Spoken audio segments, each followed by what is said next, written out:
সবাইকে আবারও স্বাগত আমাদের চ্যানেলে। আজ আমরা ঘুরে দেখব ইংল্যান্ডের ইতিহাসের এক অন্যতম গুরুত্বপূর্ণ দুর্গ অডিহাম ক্যাসেল। অডিহাম ক্যাসেল, যা রাজা জনের ক্যাসেল নামেও পরিচিত, ইংল্যান্ডের হ্যাম্পশায়ার কাউন্টির অডিহাম গ্রামের কাছে অবস্থিত একটি 12 শতকের দুর্গ। এর ধ্বংসাবশেষ ওয়ে এবং বেসিংস্টোক খালের তীরে অবস্থিত এবং এটি মধ্যযুগীয় ইংল্যান্ডের রাজনৈতিক ও সামরিক ইতিহাসের এক গুরুত্বপূর্ণ স্মারক। রাজা জন তার ফরাসি সম্পত্তি হারানোর পর ইংল্যান্ডের অভ্যন্তরীণ নিরাপত্তা জোরদার করার জন্য 1207 সালে অডিহাম ক্যাসেলের নির্মাণ শুরু করেন। মাত্র 7 বছরে, অর্থাৎ 1214 সালের মধ্যে এর কাজ শেষ হয়।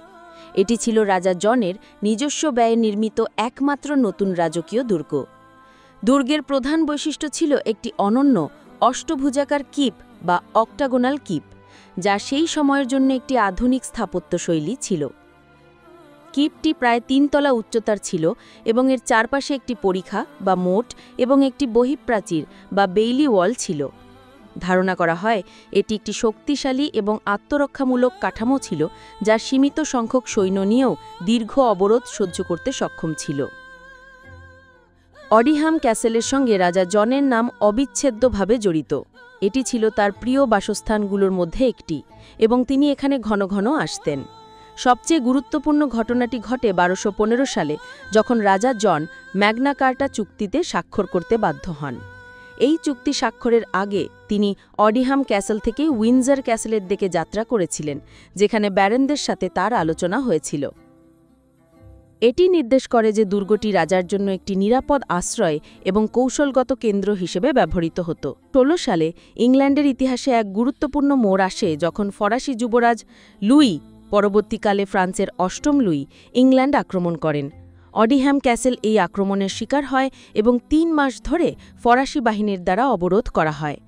দুর্গে মাত্র 13 জন নাইট এবং কিছু সংখ্যক সেনার একটি ছোট গ্যারিসন ছিল, কিন্তু তারা অবিশ্বাস্য বীরত্বের সাথে প্রতিরোধ গড়ে তোলে। দীর্ঘ অবরোধের পর যখন তাদের খাবার এবং রসদ ফুরিয়ে যায়, তখন তারা সম্মানের সাথে আত্মসমর্পণের অনুমতি পায় এবং তাদের নিরাপদে ফিরে যাবার অনুমতি দেওয়া হয়। এই ঘটনা অডিহাম ক্যাসেলের প্রতিরক্ষামূলক ক্ষমতার এক উজ্জ্বল দৃষ্টান্ত স্থাপন করে। ফরাসি অবরোধের পর অডিহাম ক্যাসেল রাজকীয় নিয়ন্ত্রণে ফিরে আসে। 13 শতকের শেষের দিকে এটি কুইন এলিয়নার, রাজা 3য় হেনরির স্ত্রী এবং পরে কুইন ফিলিপ্পা, রাজা 3য় এডওয়ার্ডের স্ত্রী সহ বিভিন্ন রাজকীয় ব্যক্তিত্বের বাসস্থান হিসেবে ব্যবহৃত হতো। তবে ধীরে ধীরে এর সামরিক গুরুত্ব কমতে থাকে এবং এটি সংস্কারের অভাবে জীর্ণ হতে শুরু করে। 15 শতকের মধ্যে দুর্গটি মূলত একটি শিকার লজ বা হান্টিং লজ হিসেবে ব্যবহৃত হতো এবং 16 শতকে এটি পুরোপুরি পরিত্যক্ত হয়ে পড়ে। এর কাঠামোগত উপাদানগুলি আশেপাশের এলাকার অন্যান্য নির্মাণ কাজে ব্যবহৃত হতো। বর্তমানে অডিহাম ক্যাসেলের প্রধান অষ্টভুজাকার কিপের ধ্বংসাবশেষ অবশিষ্ট আছে। এর কিছু দেয়াল এখনও দাঁড়িয়ে আছে, যা এর বিশালতা এবং স্থাপত্যশৈলী সম্পর্কে একটি ধারণা দেয়।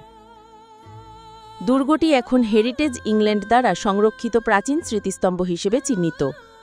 ওয়ে এবং বেসিংস্টোক খালের পাশে এর অবস্থান এটিকে একটি মনোরম পরিবেশে পরিণত করেছে, যেখানে দর্শনার্থীরা এর ইতিহাস অনুসন্ধান করতে এবং প্রকৃতির সৌন্দর্য উপভোগ করতে পারেন।